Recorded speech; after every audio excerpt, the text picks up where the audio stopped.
अल्हम्दुलिल्लाह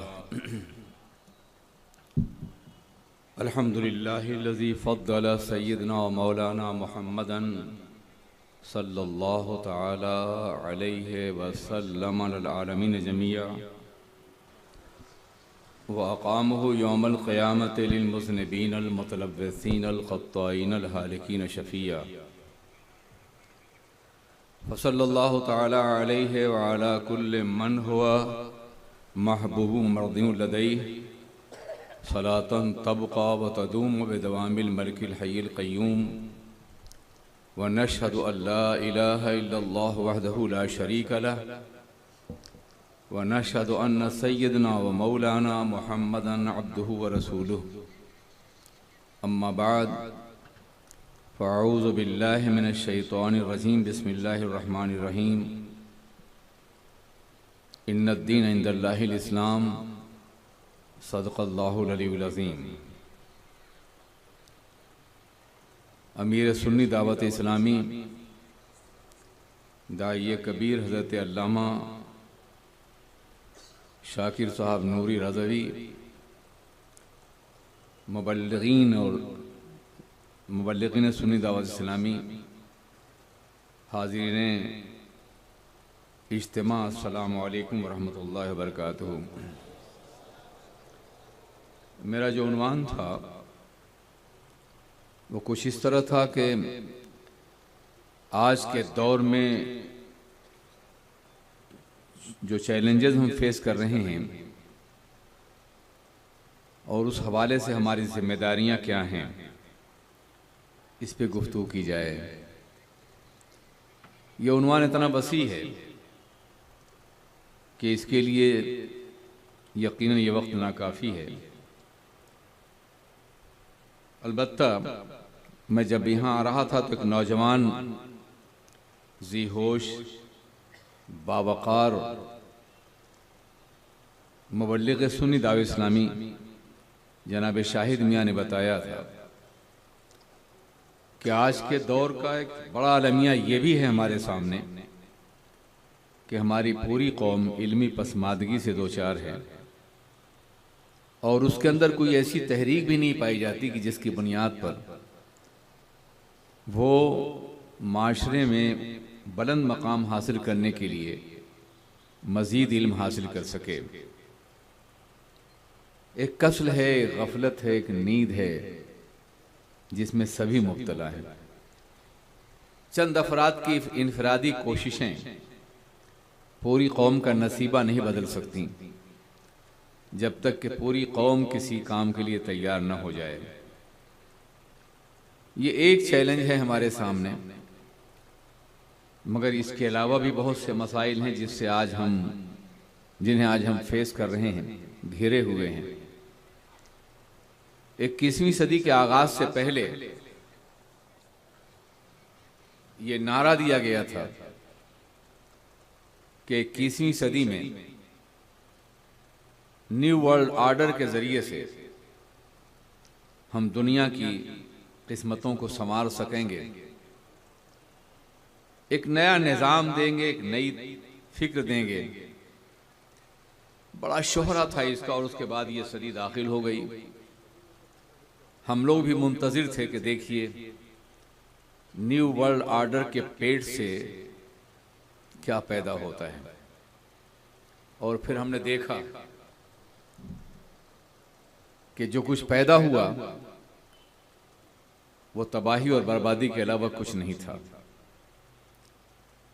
नई सदी उम्मीदों के बजाय, हौसलों के बजाय, रोशनियों के बजाय नाउम्मीदी, मायूसी और तारीकियां लेकर के आई। नई सदी के आगाज से पहले ही आगाज हो चुका था इस सदी के इस्तकबाल का। चुनांचे अफगानिस्तान में तसादुम का आगाज हुआ, इराक तबाह हुआ, लीबिया बर्बाद किया गया, सीरिया को खाको खून में तड़पाया गया। जितने भी मुस्लिम ममालिक थे उन ममालिक में कहर की कैफियत पैदा की गई, उनके वसाइल सल्ब किए गए, उनकी सलाहियतें छीनी गईं, उन्हें मायूसियों के समंदर में धकेलने की कोशिश की गई, शहरों को मलबों के ढेर में तब्दील कर दिया गया और मलबों के ढेर से उभरने वाली कराहों को सुनने वाला कोई नहीं था और न है। याद रखिए, मुसलमान एक उम्मत है और उम्मत होने की हैसियत से दुनिया में जब भी कुछ होगा तो उसे हर मुसलमान शिद्दत से महसूस करेगा। इसलिए आप भी महसूस कर रहे हैं, हम भी महसूस कर रहे हैं। एक ज़हनी दबाव है जिससे पूरी कौम दो चार है और ये सब कुछ बढ़ता जा रहा है। जहां कहीं हंगामे नहीं थे वहां नजरियाती इख्तिलाफात की बुनियाद पर जंगें छिड़ दी गई हैं। इन हालात में हमें किस तरह से आगे बढ़ना है? मायूसियों के समंदर में धकेलने के लिए जो एक मुनज़्ज़म प्रोग्राम दुनिया ने हमारे सामने पेश किया है कि हम मायूस हो जाएं। याद रखिए कि जब कोई कौम इज्तिमाई तौर पे मायूस हो जाती है तो उस कौम को पस्ती से कोई दोबारा नहीं निकाल सकता। मायूसियों के इस माहौल में हमें इस्लाम की बख्शी हुई उम्मीद के सहारे आगे बढ़ना होगा। याद रखिए, इस्लाम मायूसियों का मजहब नहीं है, उम्मीद का मजहब है। कामयाबियों की नई राहें खोलने वाले का मजहब है और मायूसियों के मलबे से जिंदगी और हयात ताज़ा की उमंगें पैदा करने का मजहब है। इसलिए इस्लाम न कभी दबा है न मिट सकता है। अफराद को नुकसान तो पहुंच सकता है, शहर मिट सकते हैं, मगर इस्लाम की गालिब कुव्वत हमेशा एक नई जिंदगी तरफ दावत देती रहेगी। और मैं वही आज बताना चाहता हूं। अखबारात आप पढ़ते हैं, मीडिया आपके सामने है, नए नए हालात की बुनियाद पर आप मायूसियों को कबूल करते जा रहे हैं, मगर हजरात ऐसा नहीं है। अगर आप मुसलमान हैं, अल्लाह पर यकीन रखते हैं, उसकी किबरियाई पर यकीन रखते हैं और सरवरे कायनात की रसातल मुतलका और सयादत आम्मा पर यकीन रखते हैं, तो मायूस होने की कोई जरूरत नहीं है। हर मौत के पर्दे से जिंदगी नमूदार होगी और हर तबाही के मदफन से एक नया गुलसितान पैदा होगा। ये आज से तो नहीं है ना, इस्लाम के आगाज ही से हम इससे दो चार हो रहे हैं। आप अंदाजा फरमाएं कि इस्लाम के आगाज ही में जैसे ही आकाए दो जहां ने पर्दा फरमाया, इस्लाम को मिटाने के लिए कितने ही फितने खड़े हो गए। इर्तिदाद का फितना, मानीन ज़कात का फितना, रोमी कुव्वतों की हमले की कोशिश का फितना, ये सारे फितने बा एक वक्त थे। मुसैलमा कज़्ज़ाब का फितना, और ये इतनी बड़ी कुव्वतें थी कि लोग समझते थे कि पैगंबर के विसाल के बाद ही इस्लाम दफन हो जाएगा। मगर हर फितने का सर कुचल करके इस्लाम ने अपनी बरतरी को बाकी रखा और कामयाब किया। इस्लाम ने कोई ऐसा रास्ता अख्तियार नहीं किया जिस रास्ते को जुल्म और तशद्दुद का रास्ता कहा जाए। इस्लाम ने जो रास्ता अख्तियार किया था वो पैगाम का और मोहब्बत का रास्ता था, और जिसके नतीजे में उभरने वाले सारे फितने सरखमीदा हो गए। आगे बढ़िए तो फिर हमारे सामने हलाकू और चंगेज की तबाहियां आती हैं। पूरे मुस्लिम वर्ल्ड को उन्होंने तबाह बर्बाद कर दिया था। बगदाद जो मरकज था, जो दुनिया के कमोबेश 50 लाख मील के इलाके पे हुकूमत कर रहा था। 3 बर्र आज़म में हुकूमतें कायम थी, एशिया, अफ्रीका और यूरोप में। वो बगदाद तबाह कर दिया गया। दरियाए दजला में खून बहता रहा और खून के बाद किताबों की स्याहियां बहती रहीं। लोग समझते थे इस्लाम नहीं उभरेगा, मगर हमला करने वाली कौम के अफराद ही ने तगोदार खान इस्लाम कबूल किया, और फिर उसके बाद इस्लाम का दायरा और वसी हुआ, और वस्ते एशिया के जितने ममालिक हैं, उज़्बेकिस्तान है, ताजिकिस्तान है, काज़ाकिस्तान है, समरकंद बुखारा की ज़मीन है, ये सब के सब उन्होंने फतह किया जिन्होंने हमें मगरूब किया था। हमने मादी एतबार से शिकस्त खाई है, जानों के नजराने पेश किए गए हैं, हमारी आबादियां उजाड़ी गई हैं, हमारे बच्चों को संगीनों पे उछाला गया है, मगर इस्लाम फिर भी गालिब रहा है। आया फितने तातार के अफसाने से पासबा मिल गए काबे को सनम खाने से। हुआ यह कि उन लोगों ने जब इराक पर कब्जा किया और मुसलमानों के तर्ज जिंदगी को देखा, उनके अखलाक को देखा, उनकी मोहब्बत को देखा, तबाह होने वालों के किरदार को देखा, तो उन्होंने दीन की अजमत को तस्लीम किया और मुसलमान हो गए। अजीजान मिल्लत इस्लामिया, स्पेन तबाह हुआ और आपकी निगाहों के सामने है, लेकिन यूरोप के बहुत से ममालिक मुतासिर हुए और मशीक़े बैद के कितने ही ममालिक इस्लाम की दौलत से आशना हुए। आप अंदाजा फरमाएं, गुज़श्ता सदी में अलजायर को देखिए, ट्यूनिस को देखिए, जहां बेपनाह खूनी हमले किए गए उन्हें तबाह करने के लिए, मगर अलजायर बेदार हुआ, उसने आवाज दिया, रसूलुल्लाह हम हाजिर हो रहे हैं आपकी बारगाह में, और गलबा हासिल किया उन्होंने। अभी कल की बात है ये, हमारे बचपने में, हमारे उर्फान शबाब में अलजायर और दूसरी कुव्वतें शिकस्त और रेत से दो चार थी। होता यह है कि जब एक कौम हमें वहशी समझ करके, गैर मुतमद्दिन समझ करके हमारे करीब आती है, तो इस्लाम की रूह से आशना हो जाती है। ये होता रहा और हर बार शिकस्त और रेत के बाद इस्लाम एक नई कुव्वत के साथ, इस्लाम एक नई ताकत के साथ उभरता रहा।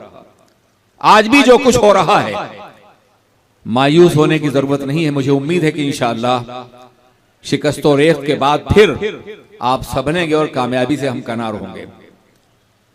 19वीं सदी, 20वीं सदी के शुरू में तौहीद नेटवर्क की दुनिया में कोई भी मुस्लिम मुल्क आजाद नहीं रह गया सिवाय टर्की के। इंटरनेशनल इस्लामिक टर्की को यूरोप का मर्द बीमार कहा जाता था और ये कहा जाता था कि आज गया और कब गया।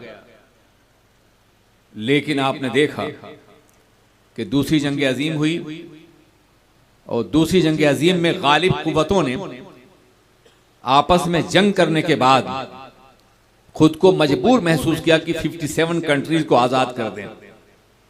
हमारा मुल्क भी आजाद हुआ और दूसरे ममालिक भी आजाद हुए।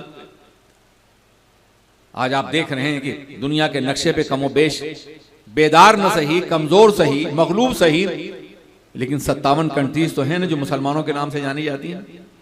ये क्यों ऐसा हुआ? इसलिए कि फैसला करने वाले की और ताकत है, जिसे हम कादिर मुतलक कहते हैं।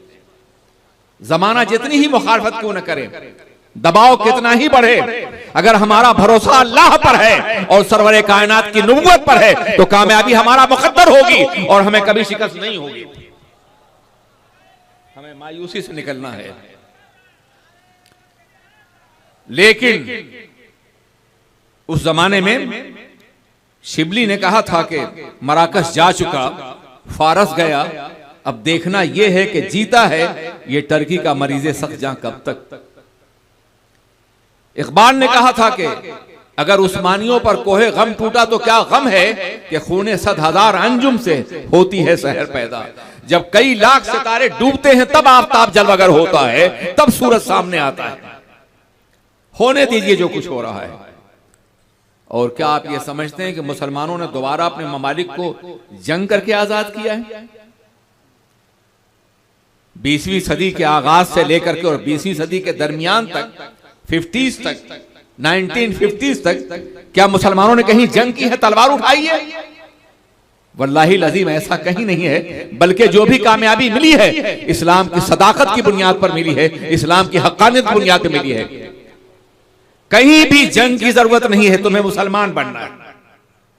और जब तुम मुसलमान बन गए तो नुसरत इलाहिया पहले भी तुम्हारे साथ थी और अल्लाह की मदद आज भी तुम्हारे साथ है। हमारा अलमिया यह है कि हम सच्चे मुसलमान नहीं रह गए। जिस रोज हम इस्लाम के दामन में आ जाएंगे तो बगैर ताकत इस्तेमाल किए हुए भी अल्लाह की मदद हम तक पहुंचेगी। मायूसी की जरूरत नहीं है, काम की जरूरत है। अब हम आज के चैलेंजेस को कैसे फेस कर सकते हैं? दुनिया भर में एक बहुत बड़ा आलमिया, एक बहुत बड़ी बीमारी जो है वो हमारी जहालत है। जहालत, तालीम की कमी। अब सब कह रहे हैं, मीडिया भी कह रहा है, दानिश्वर भी कह रहे हैं, रिसर्च करने वाले भी कह रहे हैं कि हमारे अंदर तालीम की कमी है। और यकीनन आज जितनी मुसीबतें हम पर आई हैं, तालीम की कमी की बुनियाद पर आई हैं। अगर अरबों को खाको खून में तड़पाया जा रहा है तालीम की कमी की बुनियाद पर, सीरिया में जंग हो रही तालीम की कमी की बुनियाद पर, अगर तालीम होती तो खतरात का एहसास भी कर सकते और दिफा भी कर सकते थे। लेकिन तालीम न होने की बुनियाद पर उन्होंने हवा के रुख को पहचाना नहीं, हालात का जायजा नहीं लिया, आने वाली कयामतों को खुद वेलकम किया। उन्होंने खुद आवाज दी, आओ, खुद उन्होंने रास्ता दिया, खुद उन्होंने उनके लिए अपनी खिदमात पेश की, अपनी जमीन पेश की, अपना सरमाया पेश किया, अपने वसाइल पेश किए और उन्हीं के हाथों से कुचल दिए गए। याद होगा इसी इज्तिमा में बहुत पहले मेरे बच्चों ने मुझसे पूछा था, उस जमाने में बड़ा तस्करा था उसामा का, कि शायद वो कोई मुजाहिद हो गया होगा। अजीब बात है, नादानी, नावाकफियत। बच्चों ने पूछा कि क्या ख्याल है उसके बारे में। मैंने कहा वो हमारा आदमी नहीं है। जो खून और खराबी की तरफ दावत देता हो, इस्लाम की रवायत से बगावत करता हो, वो हमारा आदमी नहीं है। और आज भी मैं दुनिया से कह रहा हूं कि जहां जहां भी टेररिज्म है वो न हमारे हैं, न हमसे कोई ताल्लुक है। आज भी मेरा दावा यही है और बड़ी कुव्वत के साथ मेरी पूरी कौम ये बात कह रही है। उसकी वजह सिर्फ यह है कि इस्लाम अमन से फैला है, मोहब्बत से फैला है, किरदार से फैला है, इखलाक से फैला है, तालीम से फैला है, कुरान से फैला है, हदीस से फैला है, तलवार से कभी नहीं फैला है। अगर आज हमारे अंदर कुरानी पाक की तालीमात हमारी जिंदगी में ढल आ जाए, अल्लाह और रसूल के पैगामात पर अमल करने लगे, तो दुनिया में कोई ताकत न हमसे नफरत कर सकती है और न हमें शिकस्त दे सकती है। नफरत इसलिए करती है कि हम मुसलमान नहीं रह गए। तुम समझते हो नफरत इसलिए करती है कौम कि तुम मुसलमान हो। कसम खुदा की ये बात नहीं है। नफरत इसलिए है कि तुम मुसलमान नहीं रह गए। सिर्फ जुबान का दावा है। मुसलमान घर में पैदा हो गए हो, मुसलमान माहौल में तुमने जन्म लिया है, मुसलमानों जैसा नाम रखा है, मगर किरदार मुसलमानों जैसा होता तो दुनिया नफरत नहीं मोहब्बत करती। हमारी 1400 साल तारीख सफर बता रही है कि हम जहां भी गए हैं दुनिया ने हमारा इस्तकबाल किया है। अरब के सहरा से निकले, रोम में पहुंचे, इस्तकबाल किया गया, ईरान में पहुंचे, इस्तकबाल हुआ, हिंदुस्तान की जमीन पे आए, इस्तकबाल हुआ हमारा। यहां ताकत और कुव्वत की बुनियाद पर हुकूमतें नहीं कायम की थी, मोहब्बतों की बुनियाद पर। वरना 95% यहां के बसने वाले हमें एक रोज भी जिंदा रहने का हक नहीं दे, मगर हमारी जिंदगी रसूल पाक के कवानीन की पाबंद थी। मैं दाइयाने दीन की बात कर रहा हूं, इस्लाम के प्रीचर्स की बात कर रहा हूं। मैं उन लोगों की बात नहीं कर रहा हूं जिन्होंने कभी तलवार उठाई होगी। लोग आए इसलिए कि तुम्हारा इखलाक था, तुम्हारा किरदार था, तुम्हारी जिंदगी थी। आकाए दो जहां हुजूर रहमत आलम ताजदार मदीना अलैहिस्सलाम कुरान लेकर के आए थे, किताब इलाही लेकर के आए थे, और आपने लोगों को कुरान दिया था और लोगों की जिंदगी कुरान के सांचे में ढाल दी थी। आप अंदाजा फरमाएं, इस्लाम चाइना में फैला, यूरोप में फैला, इसी तरीके से इंडोनेशिया में फैला, मलेशिया में फैला, मशरिक़ वुस्ता और मशरिक़ बईद में फैला। आप अंदाजा फरमाएं कि इन लोगों की जुबानें अरबी तो नहीं थी, कुरान तो अरबी में नाजिल हुआ था, फिर भी ये मुसलमान क्यों हुए? उसकी वजह सिर्फ ये थी कि अल्लाह के रसूल ने हाथों में कुरान दिया था और मुसलमानों कुरान के सांचे में ढाल दिया था। दुनिया उन कुरानों से निगाहें बंद कर सकती थी जो लाइब्रेरियों में पोशीदा हो, मगर उन कुरानों से नहीं जो जिंदगियों से छलक रहे हो। अगर आज 1 करोड़ 1 अरब 50 करोड़ मुसलमान कुरान के सांचे में ढल जाए तो दुनिया नफरत करने के बजाय दिल बिछाएगी, तुम्हारे सामने निगाहें बिछाएगी। मगर दुनिया जितनी भी नफरत करना चाहे, तुम्हें नफरत करने का हुक्म नहीं है, मोहब्बत करने का हुक्म। पैगंबर आजम की तालीमात तुम्हारे सामने है, सरवरे कायनात की हयात तैयबा तुम्हारे सामने है, रसूलुल्लाह का निजाम जिंदगी तुम्हारे सामने है। दुनिया उनसे नफरत की, कत्ल के मंसूबे बनाए गए, पत्थर मारे गए, हजारों सख्तियां उनके सामने रखी गईं, मगर अल्लाह के रसूल ने जवाब में मोहब्बत पेश फरमाया, नफरतें नहीं पेश फरमाई। तुम्हें भी मोहब्बतों से ही जवाब देना है। और अगर तुमने मोहब्बत की रवायत को कायम रखा, बर्दाश्त की सलाहियत कायम रखा, सब्र के रास्ते पे चले और खुदा की बारगाह में झुक गए तो कामयाबी तुम्हारा मुकद्दर बनेगी। कुरान अज़ीम इरशाद फरमाता है, या अय्युहल्लज़ीना आमनुस्ताईनु बिस्सब्र वस्सलाह, ए ईमान वालो सब्र के जरिए से और नमाज के जरिए से अल्लाह से मदद तलब करो। आज तो जरूरत इस बात की थी कि कोई भी सर बगैर सजदे के न रह जाता, कोई भी पेशानी बगैर झुके हुए नहीं रह जाती। तुम कयामतों का मातम तो कर रहे हो, तबाहियों की बर्बादी के लिए आहें तो भर रहे हो, मगर सजदा अब भी तुम्हारी पेशानियों में नहीं। कितने अफराद सजदा कर रहे हैं, कितने अफराद अल्लाह की बारगाह में झुके हुए हैं, कितने अफराद गुनाहों से तौबा कर रहे हैं। याद रखो, जब किसी कौम में इज्तिमाई गुनाह पैदा हो जाए या इज्तिमाई इन्हिराफ, तो बगैर तौबा के कामयाबी मैसर नहीं आती है। आप देखें, जनाब यूनुस अलैहिस्सलाम अपनी कौम से नाराज होकर चले गए। पैगंबरान किराम का मिजाज ही रहा कि जब तक अल्लाह हुक्म न दे आबादी नहीं छोड़ते थे, जमीन दावत नहीं छोड़ते थे, जमीन तबलीग नहीं छोड़ते थे। आकाए दो जहां ने अपने जख्म उठाने वाले सहाबा को इथियोपिया भेजा, हबशा भेजा, मदीना भेजा, मगर खुद नहीं गए। उस वक्त गए जब अल्लाह ने हुक्म दिया। जनाब यूनुस अलैहिस्सलाम को हुक्म नहीं दिया गया था, मगर वो नाराज हो गए, चले गए। मछली निकल लिया समंदर में, 40 रोज तक मछली के पेट में रहे, तस्बीह पढ़ते रहे और तस्बीह इस्तिग़फ़ार की आईनादार थी। ला इलाहा इल्ला अंता सुब्हानका इन्नी कुन्तु मिनज़ ज़ालिमीन, ए अल्लाह तू पाक है, बेअयब है, मैं जुल्म करने वाला हूं जो तेरी मर्जी के बगैर चलाया था। और जब मछली ने उगला और वापस गए तो पूरी आबादी मुसलमान हो गई थी, पूरी आबादी ने तौबा कर लिया था। और बाज़ाब्ता कुरान ने कहा कि जनाब यूनुस की कौम ने उनके जाने से जितना फायदा उठाया किसी और कौम ने नहीं फायदा उठाया।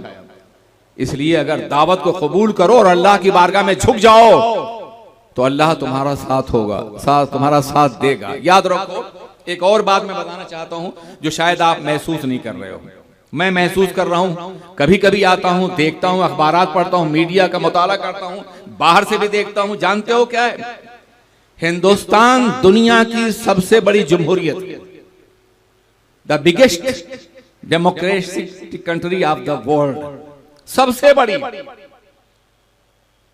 बड़ी जमहूरियत है। और जमहूरियत का हुस्न यह है कि वहां मजलूमों का साथ देने वाले हमेशा होते हैं। ये मत भूलो कि तुम तन्हा हो और तुम्हारा साथ देने वाले लोग नहीं।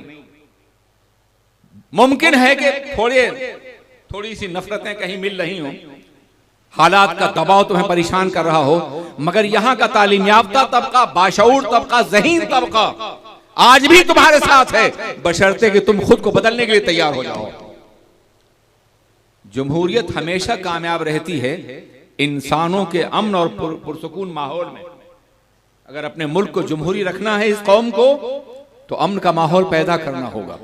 हर ऐसे नारे से, हर ऐसी असबियत से, हर ऐसी नफरत से जो दिलों को तकसीम करे, उससे बचना होगा। और ये इसका आगाज आप खुद कर सकते हैं। आप इस मुल्क के शहरी हैं, यहां के बसने वाले हैं, अमन का माहौल पैदा कीजिए। यकीनन एक रोज वो जो आपसे नफरत करने की बात करते हैं, मोहब्बत करने पे आमादा हो जाएंगे। यह आपको करना है।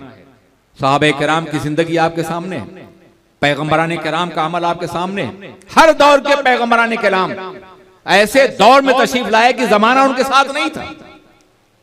जनाब मूसा आए, फिरौन की हुकूमत थी, जमहूरियत वहां नहीं थी। जनाबे इब्राहिम आ रहे, नमरूद की हुकूमत थी, तन्हा आए, गैर मुसल्ला आए, बगैर कुव्वत के आए, बगैर फौज के आए, सिर्फ हक का पैगाम लेके आए। और जब बादल छटा तो दुनिया ने देखा कि हक कामयाब हो गया और बातिल नाकाम हो गया। यहां बहरकैफ एक डेमोक्रेटिक कंट्री में अगर कुछ आपसे नफरत करेंगे तो अक्सरियत आपसे मोहब्बत करने के लिए खुद तैयार हो जाएगी, बशर्ते कि आप, शायद मेरी बात आपको बड़ी अजीब लग रही हो, मगर तजर्बा करके देख लीजिए, मुशाहदा कीजिए, आप अपने को बदलिए, अपने को तालीम याफ्ता बनाइए, मेन स्ट्रीम में शामिल होकर के अपना हक हासिल करने की कोशिश कीजिए, आप कामयाब रहेंगे ये, और यकीनन कामयाब रहेंगे। ये सियासत है जो नफरतें पैदा करती है, मगर मुल्क का मिजाज कभी ऐसा नहीं रहा है। ये जमीन हमेशा इस्तकबाल करती रही है उन तमाम इंसानों का जो इस जमीन के बेटे रहे हैं और इस जमीन में पैदा होते रहे। ये जमीन किसी एक तबके हयात की और एक तर्ज जिंदगी की जमीन नहीं रही है। यहां हर दौर में हजारों राजा रहे हर इलाके में, और उनके अंदर एक म्यूचुअल अंडरस्टैंडिंग रही है जो एक दूसरे के ताउन करते रहे और सहारा देते रहे। इसलिए देखो, आप अपने को तन्हा महसूस मत करो, मायूस महसूस मत करो, सिर्फ मजलूम महसूस मत करो, बल्कि अपने अंदर तब्दीली पैदा करो, इनकलाब पैदा करो। और तब्दीली ये है कि तुम वफादार रसूल हो जाओ, सारी कायनात तुम्हारी वफादार हो जाएगी। हमारा आलमिया ये है। लोग कहते हैं मुसलमानों के साथ ये हो रहा है, मैं कहता है नहीं, इस्लाम से दूर रहने वालों के साथ ये सब कुछ हो रहा है। इस्लाम को जिंदगी में दाखिल कीजिए, सिर्फ नाम के मुसलमान न बनिए। मुसलमान दूसरों की मदद करता है, मुसलमान सच बोलता है, मुसलमान शराब नहीं पीता, मुसलमान ज़िना नहीं करता, मुसलमान धोखा नहीं देता, मुसलमान फरेब नहीं करता, मुसलमान हराम नहीं खाता, मुसलमान किसी का माल नहीं खाता, मुसलमान गलत बिजनेस नहीं करता, मुसलमान हराम डीलिंग नहीं करता। जब ये किरदार होगा तो जो गैर है वो भी अपना बन जाएगा। तुम सच्चे बन जाओ, अच्छे बन जाओ, बेईमान न बनो, ईमानदार बनो, शराब न पियो, नेकियों का काम करो, बुराइयों से बचो। इस्लाम ने 1400 साल पहले शराब हराम करार दिया था, यह आपको मालूम तो है ना। कितने करोड़ अफराद की जाने रहमत आलम आज भी बचा रहे हैं। शराब पीने वाला अपनी बीवी को मारता है, अपने बच्चों का हक छीनता है। ड्रग इस्तेमाल करने वाला अपने बूढ़े माँ बाप की रोटी छीन के खा जाता है, उन्हें मरने के लिए छोड़ देता है। पैगंबर आजम ने 1400 साल पहले इसे नाजायज करार दिया है, हराम करार दिया है। आज भी आका जिंदगी बचा रहे हैं, हयात बचा रहे हैं।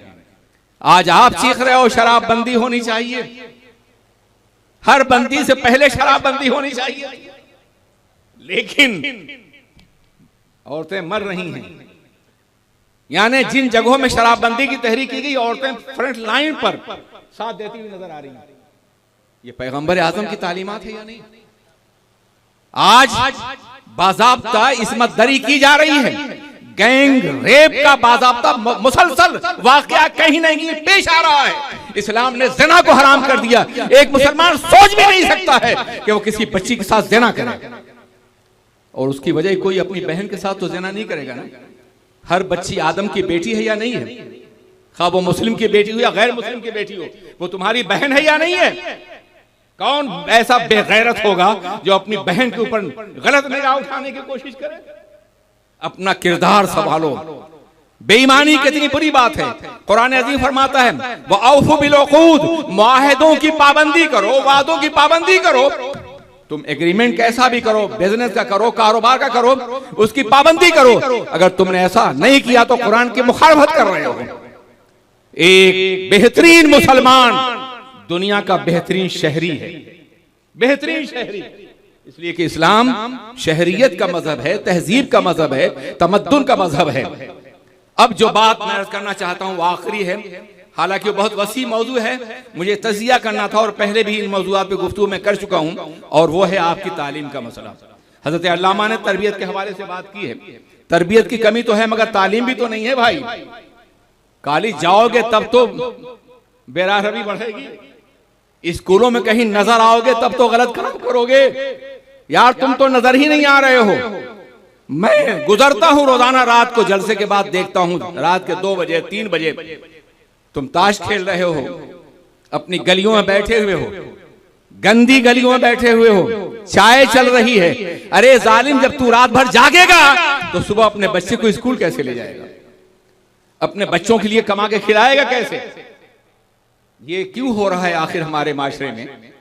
वो इस्लाम जो इल्म के जरिए आगे बढ़ा है, वो इस्लाम जिसके पैगंबर को सबसे पहले इकरा फरमाया गया, वो इस्लाम जो किताब इलाही लेकर के आया है, वो इस्लाम जिसने इंसानों के हाथों में कलम अता फरमाया है, वो इस्लाम जिसने एक सदी के अंदर अंदर एक ऐसा माशरा कायम किया कि लाखों अफराद जहल की तारीकियों से निकल गए, वो इस्लाम कि जिसके पहले दौर को जहालत का दौर कहते हैं और इस्लाम के दौर को इल्म का दौर कहते हैं, वो इस्लाम जो इस्लामिक जो बाज़ाब्ता एजुकेशन रेवोल्यूशन और इस्लामी इनकलाब, इल्मी इनकलाब लेके आया था, उसके मानने वाले जाहिल कहे जा रहे हैं। और हम नहीं कह रहे हैं, सब कह रहे हैं। कभी गैरत नहीं जागती, कभी शऊर नहीं जागता। जब मीडिया कहता है कि तुम्हारे अंदर परसेंटेज तालीमी कम है, सबसे होना चाहिए। 15वीं सदी तक तुमने दुनिया को पढ़ाया है और आज जाहिल बन गए हो। पढ़ाओ अपने बच्चों।